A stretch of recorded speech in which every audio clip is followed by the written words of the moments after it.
how to squat 150 plus kgs. Hey everyone, मेरा नाम है Sharabha Mishra and this is my personal best. So as you can see, this was a 160 kg squat and इस पे आने में मुझे काफ़ी टाइम लगा. There are a few things जिन पे आप अगर फोकस करो तो you can definitely increase your squat. End of the day, it is just an exercise. You can progress on it. अगर आपको लग रहा है कि आप 100 kg पे स्टक हो तो ज़रूरी नहीं है कि आपकी स्ट्रेंथ कम है. मे बी आप कुछ गलत चीज़ें कर रहे हो जिनकी वजह से आपकी स्क्वाट बढ़ ही नहीं पा रही है. So let's start. Okay, so the first thing is bracing properly. Okay, अगर आप ब्रेस करना नहीं आता है आपको तो this is a very important skill जो आपकी रिगार्डलेस आप स्क्वाट्स कर रहे हो, डेडलिफ्ट कर रहे हो या कुछ भी कर रहे हो, कंपाउंड मूवमेंट आपकी हेल्प करेगी. So the best example is this. Right now ये कैन एम्प्टी है तो इसे अगर अपन प्रेस करेंगे ईजिली दब गया, राइट. बट अगर यही कैन फुल होता और फिर आप इसे प्रेस करने की कोशिश करते तो ये नहीं दबता और दबाना डिफिकल्ट रहता है at least. That's what happens with your body. आप लोग इस चीज़ से बचने के लिए बेल्ट वगैरह पहन लेते हैं, बट द थिंग इज आपकी एब्डोमिनल वॉल और आपका पूरा core end of the day belt ही है पूरी बॉडी के लिए. जो लोग बेल्टलेस स्क्वाट्स वगैरह करते हैं उन्हें ब्रेस पे फोकस करना पड़ता है. सो ब्रेस कैसे करते हैं? आपका डायफ्राम जो रहता है रिब्स के जस्ट इधर पर, उसे थोड़ा नीचे पुश करना है और एयर फिल करनी है स्टमक में. ठीक है, लोग मुंह फुला लेते हैं. मुंह नहीं फुलाना है, यहाँ नहीं बननी. स्टमक में भरनी है और डायफ्राम को थोड़ा नीचे प्रेस करना है. डायफ्रामेटिक ब्रीथिंग जैसा सिखाई जाती है.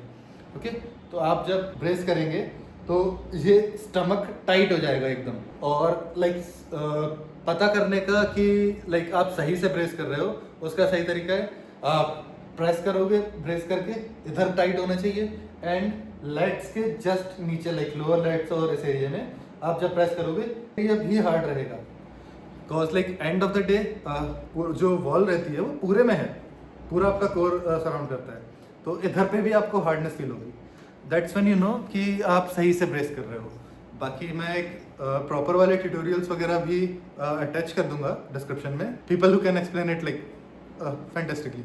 Coming to point number 2, doing variations. So अभी अगर आप सिर्फ नॉर्मल हाई बार या लो बार स्क्वाट कर रहे हो तो I think you should add a few more variations. May be आप पॉज स्क्वाट्स कर सकते हो. So how you do pause squat is go down in the squat और जो सबसे बॉटम वाली पोजिशन है try holding that position for a few seconds.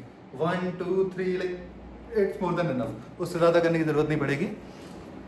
जब आप होल्ड करोगे उस पोजीशन में तो व्हाट हैपेंस इज कि आपको ब्रेक करना पड़ेगा मोमेंटम फिर से.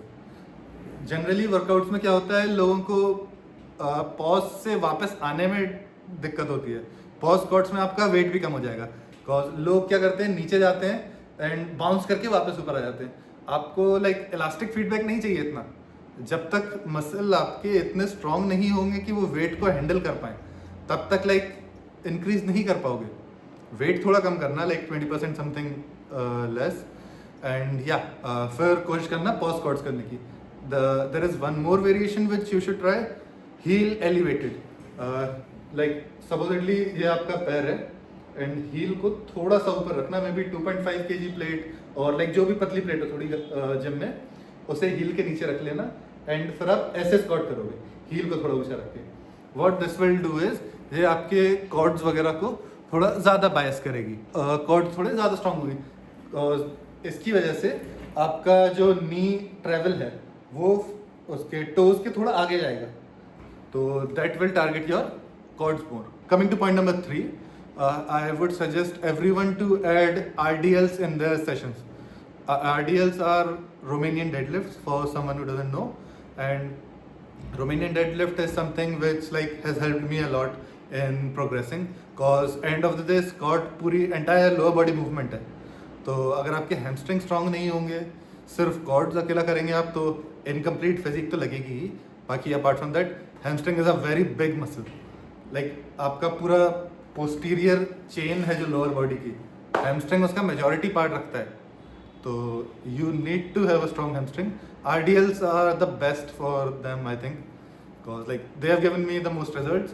And हर चीज़ में हेल्प करेगा RDLs. आपके डेडलिफ्ट भी इंक्रीज करेगा, आपका स्क्वाट तो इंक्रीज करेगा ही. Now coming to point number 4, glutes.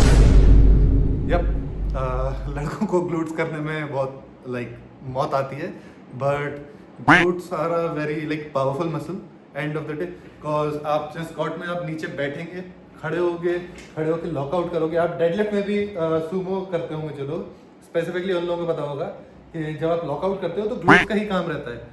Glutes are the thing that helps you perform the movement freely. Squats में लोगों को मोबिलिटी के इश्यूज होते हैं, एंकल और ग्लूट दोनों की वजह से होते हैं. कि कुछ लोग रहते हैं जो बहुत ज़्यादा आगे लीन हो जाते हैं, कुछ लोग रहते हैं जो बहुत ज़्यादा ही स्ट्रिक्ट रहते हैं क्योंकि उनके मोबाइल नहीं है इतने. तो ग्लूट्स के लिए आई वुड सजेस्ट हिप थ्रस्ट करने लगो या तो, और may be do it on the cable station.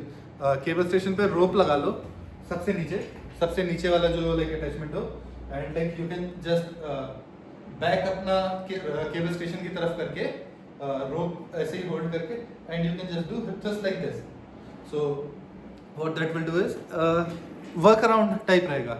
वैसे तो स्क्वाट्स में हिट हो जाते हैं, but it is better to have at least one accessory movement for glutes, because इतना बड़ा मसल है तो एक तो एक्सरसाइज कर ही सकते हैं. This is like pretty much it for squats from my side. Apart from nutrition is entirely different, वो आपको ऑन पॉइंट रखना पड़ेगा.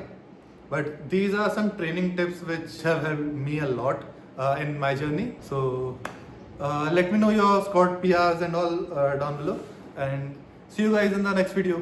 Bye bye.